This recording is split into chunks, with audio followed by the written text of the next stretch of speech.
దర్శనం కూడదు అంటారు. దీనికి శాస్త్రీయమైనటువంటి ఆధారాలు పరిశోధించాల్సి ఉంది. పరిశోధించిన వాళ్ళు చెప్పారు. వినాయక చవితి ఉదయం భాద్రపద శుద్ధ చవితి నాడు వినాయక నక్షత్రం మనకు దిశలో ఉత్తర దిశలో కనపడుతుంది. ఆ నక్షత్రానికి అభిముఖంగా ఉండే చంద్రుడు ఈ రెండు కిరణాల మధ్యలో వచ్చేటటువంటి కొన్ని విషపూరితమైనటువంటి వాతావరణం ఏర్పడుతుంది. కాబట్టి జీవులేవి కూడా తమ కళ్ళ ద్వారా చంద్రుడిని చూడకూడదు.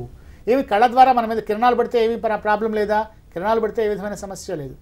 వినాయక చవితి రోజు వచ్చేటటువంటి చంద్రకిరణాలు కంటి ద్వారా వెళ్ళినట్టయితే కొన్ని నరాలు నశించిపోతాయి అని పూర్వంలో ఉన్న ఋషులు చెప్పారు. ఇవాళ కోటాను కోట్ల న్యూరాన్స్లో ఉన్న శరీరంలో ఉన్నటువంటిది ఏ నరం మీద ఏ కిరణం ఎంత ఇబ్బంది పెడుతుందన్న విషయం మీద పరిశోధించి తర్వాత మన శాస్త్రజ్ఞులు నిరూపిస్తారు. అప్పటిదాకా ఋషులు చెప్పింది నమ్మాల్సిందే.